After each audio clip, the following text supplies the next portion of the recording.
Namaste and welcome to this video on raising intelligent kids.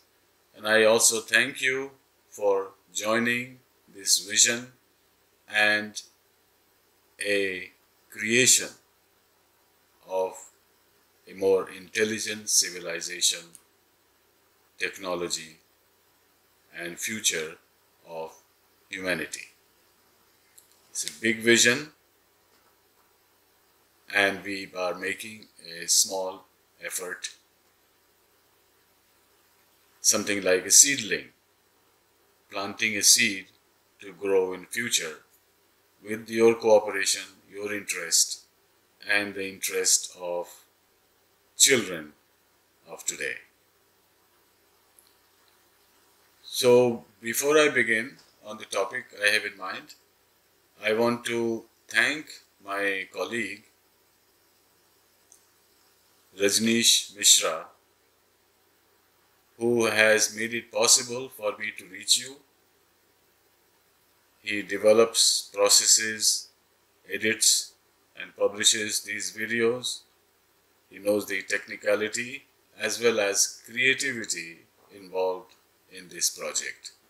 So I am thanking him through this video. I talk to him also, but I generally don't get a chance to thank him personally.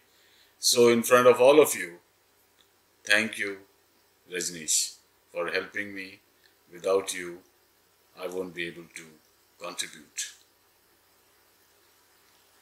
So the topic is about languages.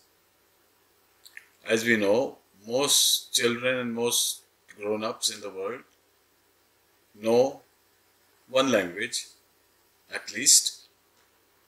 It may be their mother tongue, their national language, or the language which is used in the society they are living in.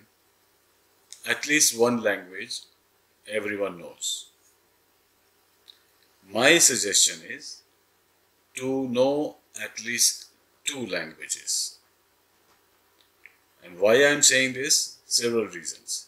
Number one, if you look at the history, at least recent history, let's say 500 years or even 1,000 years, most of the greatest scholars, scientists, thinkers, writers have known two languages, most of them. And in some cases, even 3 or 4 languages. So what is the advantage of knowing more than one language? Number one, you get to read and understand literature in more than one language. Secondly, you are able to connect with speakers of the second language. So you have a larger sphere you can connect with. You can, when you visit another country and you know language in that country, you can connect with the local culture, traditions, and you feel more at home. But especially if one of the two languages that you know, one of them is a phonetic language, that is very important. Phonetic language means the language as you speak, as it sounds, is exactly what you write and what you read. In other words, there is no difference between what you read, how you write, and how you speak. You pronounce the word exactly as it is written, and you write exactly what you speak. With that, the advantage is that the movement of your tongue, your lips, your throat, your breathing pattern, and the sounds you produce in a phonetic language vibrates and awakens a large number of brain cells which otherwise don't get touched by the sound of one language which is not phonetic. And in traditional or conventional languages, which is you pronounce it because the way it has been pronounced by other people, they are used to it, or they are silent alphabets is because that's what it is. So it's not related to grammar to a fuller extent, but related to convention. A phonetic language, no matter who reads or writes or speaks, will speak almost exactly the same way, and phonetic languages have many more sounds that you produce, and each vibration, sound is a vibration, so each vibration expands your brain, which normally does not happen in a conventional language.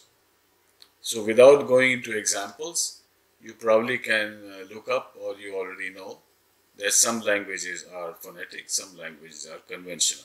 So I am suggesting to children that know at least two languages, one of which should be a phonetic language,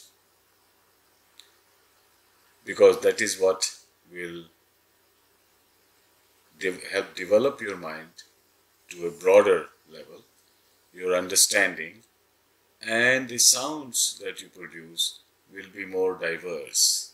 It will be more musical also.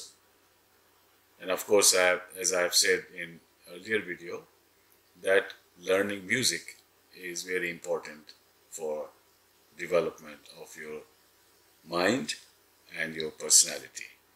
So with these brief comments, I'll close this video, and we will certainly meet again.